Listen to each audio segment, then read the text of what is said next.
New York, 2004. Backstage at a runway show running behind schedule, a designer paces between racks of samples, half listening to an assistant read out a seating chart, when a single phrase stops him mid-sentence. A journalist has just described one of his gowns as effortless. He'll say later that the word irritated him more than any bad review ever could, because nothing backstage before a show is effortless. But the word stuck, because it pointed at something real. The clothes were supposed to look effortless. That was the entire point, and over 4 decades he's watched exactly 5 women pull off something far harder than wearing a beautiful dress, making it look like they hadn't tried at all. That's Michael Kors. This isn't a story about gowns. It's about the discipline hiding underneath the word effortless.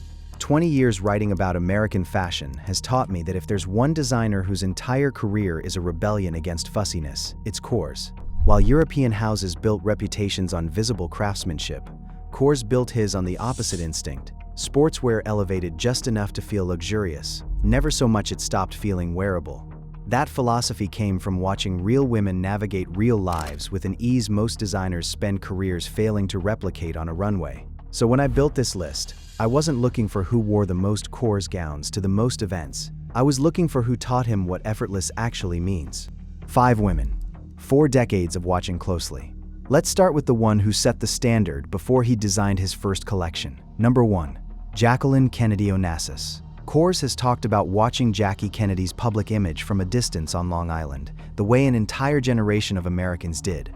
But where most people focused on the pillbox hats and ceremonial elegance, what stayed with him was quieter. It was how she dressed once the cameras moved on. Simple trousers, a crisp shirt, sunglasses doing more work than any accessory needed to. Nothing screamed for attention, and that restraint became, in Kors's own account, the first real lesson he absorbed about American style. He's described her as proof that elegance doesn't require volume, a woman with access to anything money could buy, choosing simplicity instead, again and again, and making it feel more powerful than excess ever could. Kors has pointed to that instinct as the seed of his entire design philosophy.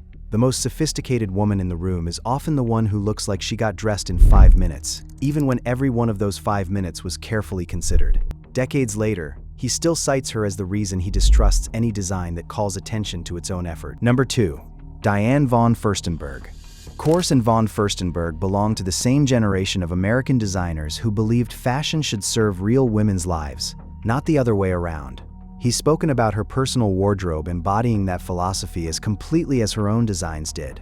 The wrap dress that made her name wasn't just a garment, it was an argument about how a woman should be able to dress herself, unassisted, in under a minute, and still walk into any room fully in command of it.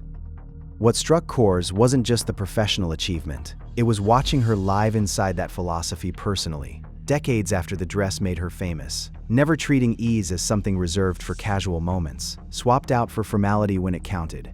He's described her as proof that a woman could build an empire on comfort without sacrificing an ounce of authority. That combination, comfort and command existing simultaneously, rather than in opposition, became something Kors chased for the rest of his career. It's arguably the single clearest through line in every collection he's shown since. Number 3. Gwyneth Paltrow.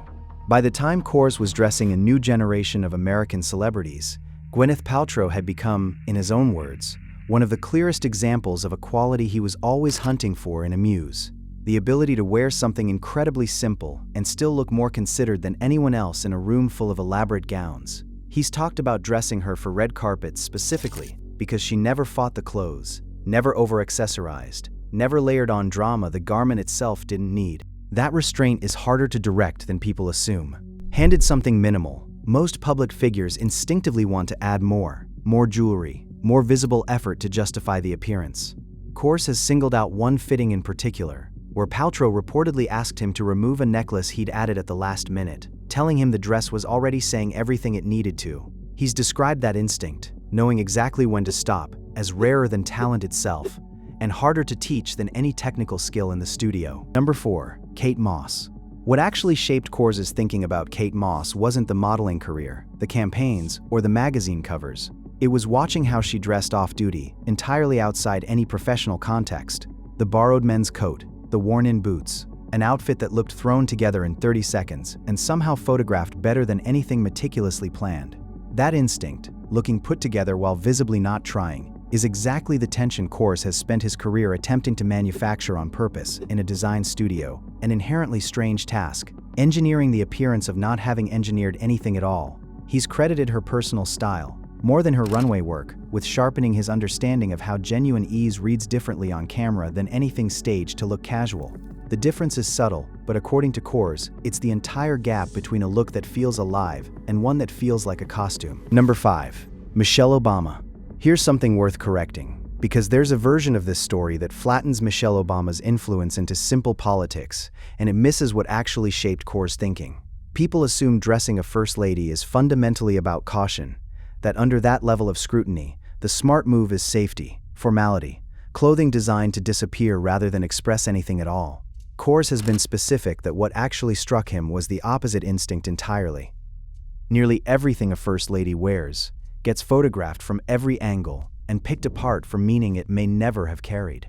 Michelle Obama didn't default to safety under that pressure. She wore American designers deliberately, mixed high fashion with accessible pieces, without apparent hesitation, and consistently looked like herself, rather than a woman performing the role in a costume built for the position. Kors has called that an extraordinary kind of confidence, given the stakes involved, the willingness to let personal style read through even in the most formal, most photographed context imaginable. He's pointed to her as proof that effortlessness isn't a private luxury reserved for celebrities relaxing off-duty. It can survive the highest pressure public stage in the world, if the person wearing the clothes refuses to let the pressure dictate the choices. So there they are. Jacqueline Kennedy Onassis, who proved restraint could outshine excess before Kors had designed a single collection. Diane von Furstenberg, who built an empire on the idea that comfort and command aren't opposites. Gwyneth Paltrow, who understood that knowing when to stop is rarer than talent itself. Kate Moss, who made not trying look more considered than anything staged. And Michelle Obama, who proved effortlessness could survive the most scrutinized stage in the world. What ties them together isn't fame or wealth. Kors has dressed hundreds of famous wealthy women who never left this kind of mark on his thinking. What ties them together is a discipline hiding underneath something that only looks casual from the outside. Every one of them understood that the hardest thing to design, and the hardest thing to wear, isn't a complicated dress. It's simplicity confident enough to need no explanation. Michael Kors built an entire career chasing that exact quality, translating something almost impossible to manufacture into clothing real women could actually live in. He didn't invent effortlessness in the women who wore his designs. He spent 4 decades learning to recognize it, then built an empire trying to bottle it. If you made it this far, tell me in the comments which of these 5 women's style you remember most clearly, or who else belongs on this list. I read everyone. And next time, we're heading somewhere entirely different, into the story of the designer who turned a single logo into one of the most recognizable symbols in fashion history.